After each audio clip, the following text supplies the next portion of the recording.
दोस्तों हम लोग इन दोनों रैखिक समीकरणों को दो विधि से हल करना सीखेंगे, एक विलोपन विधि से और दूसरा प्रतिस्थापन विधि से। तो चलिए सबसे पहले हम लोग विलोपन विधि से हल करना सीखते हैं। तो देखिए x + 3y = 8 ये जो समीकरण है इसको पहला समीकरण मान लेते हैं, और 2x - y = 2 ये जो समीकरण है इसको दूसरा समीकरण मान लेते हैं। तो इनको हल करना है विलोपन विधि से। ठीक है दोस्तों, तो विलोपन विधि में हम लोग क्या करते हैं, ध्यान दीजिएगा दोस्तों। विलोपन विधि में हम लोगों को किसी एक चर को विलुप्त करना होता है। तो यहाँ पर आप लोगों को कितना चर दिखाई दे रहा है, पहला चर x है और दूसरा चर y है। तो या तो आप लोग चर x को विलुप्त कीजिए या फिर चर y को विलुप्त कीजिए। तो चलिए हम लोग चर y को विलुप्त करते हैं, ठीक है। लेकिन इसके लिए भी एक शर्त है, चर y तभी विलुप्त होगा जब इनका गुणांक समान होगा। तो इसके गुणांक में कौन सा अंक है, 3 है, और इस वाले जो y है इसके गुणांक में क्या है, 1 है। तो ये तभी विलुप्त होगा जब इनका गुणांक समान होगा। तो हम लोग क्या करेंगे दोस्तों, ये जो y है इसका गुणा हम लोग किससे कर देंगे, 3 से कर देंगे, है ना। तो अब हम लोग सिर्फ y का गुणा ही 3 से नहीं करेंगे, बल्कि दोनों पक्षों में हम लोग 3 से गुणा करेंगे। तो चलिए कर देते हैं, 3 × 2x - y = 3 × 2, ठीक है। अब इसको हम लोग हल कर देंगे, 3 का गुणा 2x से करेंगे तो कितना हो जाएगा, 6x। फिर 3 का गुणा -y से करेंगे तो क्या हो जाएगा, -3y = 3 का गुणा 2 से करेंगे तो कितना हो जाएगा, 3 दूना 6, ठीक है। 6x - 3y = 6। इस समीकरण को हम लोग तीसरा समीकरण मान लेते हैं, ठीक है ना दोस्तों। देखिए अब देखिए हम लोग क्या करेंगे कि ये तीसरा समीकरण हो गया और ये है पहला समीकरण। तो हम लोग तीसरे समीकरण और पहले समीकरण को जोड़ेंगे तो y वाला जो पद है, चर y वाला पद विलुप्त हो जाएगा। तो चलिए जोड़ते हैं।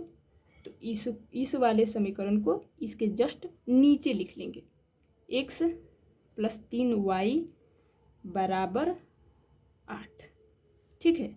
अब इसको जोड़ देंगे, ये कौन सा समीकरण है, पहला, ठीक है। तो 6 में 8 को जोड़ेंगे तो कितना हो जाएगा, 14। अब यहाँ पे देखिए 3y और यहाँ भी 3y, यहाँ पे माइनस और यहाँ पे प्लस, तो ये क्या हो जाएगा, कैंसिल आउट, कट जाएगा। फिर 6x और x को जोड़ेंगे तो इसके गुणांक में क्या छुपा हुआ है, 1। तो 6 और 1 क्या हो जाएगा, 7 हो जाएगा, और साथ में क्या लगा हुआ है, x। तो x लगा देंगे, यानी कि 7x = 14। अब यहाँ से हम लोग आसानी से x का मान निकाल लेंगे, 14 लिख देंगे, और ये जो 7 है ना इधर गुणा में है तो इधर कहाँ चला आएगा, भाग में।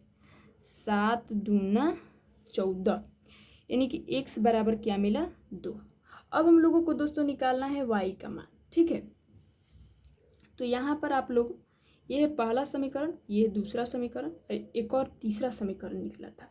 तो आप लोग किसी भी समीकरण में x का मान रख करके y का मान निकाल सकते हैं, ठीक है। तो चलिए हम लोग समीकरण 1 में, समीकरण 1 क्या है, x + 3y = 8। इस समीकरण में x का मान रख करके y का मान निकाल लेते हैं।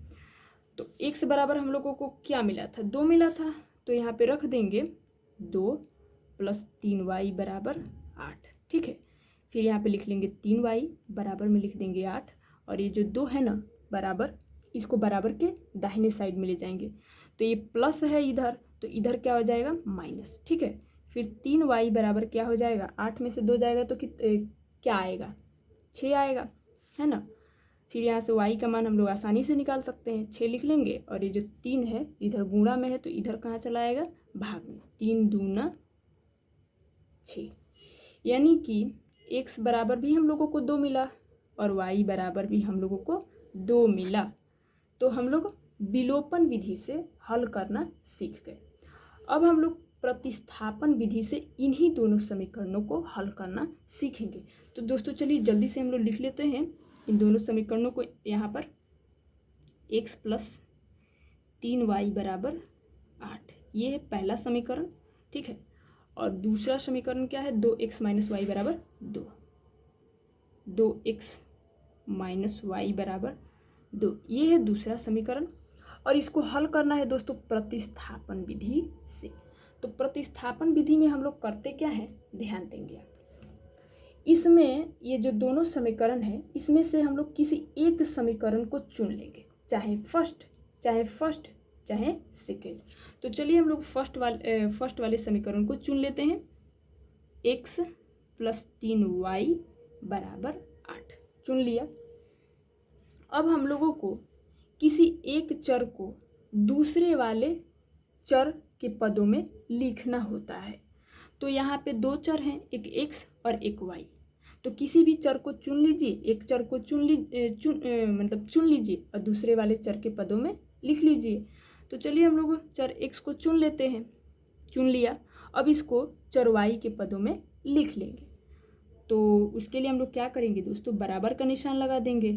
बराबर के बाद क्या है, 8 है, लिख लेंगे।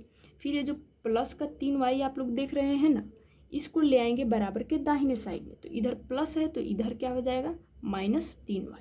ठीक है, x = 8 - 3y। इस समीकरण को मान लेते हैं समीकरण थर्ड। ठीक है, अब हम लोग को क्या करना है, देखिए ये जो दूसरा समीकरण आप लोग देख रहे हैं, इसमें आप लोग चर x देख रहे हैं, इसी के स्थान पर 8 - 3y को रख देना है। तो चलिए रखते हैं 2, फिर x के जगह रख लेंगे 8 - 3y, फिर उसके बाद क्या है -y, उसके बाद क्या है =2। अब इसे हम लोग हल कर देंगे। 2 × 8 = 16, फिर 2 का गुणा -3y से करेंगे तो कितना हो जाएगा, -6y। फिर उसके आगे क्या है, -y बराबर में क्या है 2। ठीक है ना। फिर हम लोग लिख लेंगे यहाँ पे 16 और -6y -y को जोड़ देंगे। तो यहाँ पे 6 है गुणांक और यहाँ पे क्या छुपा हुआ है, 1। तो 6 1 -7, साथ में क्या लगा हुआ है, y बराबर में क्या है 2। ठीक है, तो दोस्तों हम लोगों को यहाँ से क्या निकालना है, y का मान। तो लिख लेंगे इसे 7y बराबर में 2 लिख देंगे। और ये जो 16 आप लोग देख रहे हैं, इसे ले आएंगे बराबर के दाहिने साइड में। तो इधर प्लस है तो इधर क्या हो जाएगा, -16 है ना। फिर देखिए -7y बराबर, अब 2 में से 16 को घटाएंगे तो क्या आएगा, -14। माइनस से माइनस कैंसिल आउट। ठीक है, फिर 7y = 14। अब यहाँ से हम लोग आसानी से y का मान निकाल लेंगे। y लिख लेंगे बराबर में 14 लिख देंगे। और ये जो 7 आप लोग देख रहे हैं ना, ये इधर गुणा में है तो इधर चला आएगा भाग में। 7 दूना 14, यानी कि y बराबर हम लोगों को 2 मिल गया। ठीक है, अब हम लोगों को निकालना है x का मान। तो x का मान हम लोग निकाल लेंगे। ये देखिए x बराबर यहाँ पे क्या है, 8 - 3y। तो चलिए हम लोग यहाँ से डायरेक्ट x का मान निकालते हैं। x बराबर है 8 - 3y। ठीक, फिर लिख लेंगे x बराबर 8 माइनस का निशान, फिर 3 और y का मान कितना आया है 2। अब यहाँ जल्दी से रख देंगे 2। फिर x बराबर 8 और -3 का गुणा 2 से करेंगे तो कितना होगा, -6। फिर x बराबर 8 में से 6 को घटाएंगे तो कितना होगा, 2 है ना। x बराबर भी 2 मिला और y बराबर भी 2 मिला। तो दोस्तों इसी तरह से हम लोग रैखिक समीकरणों को विलोपन विधि और प्रतिस्थापन विधि से हल करते हैं।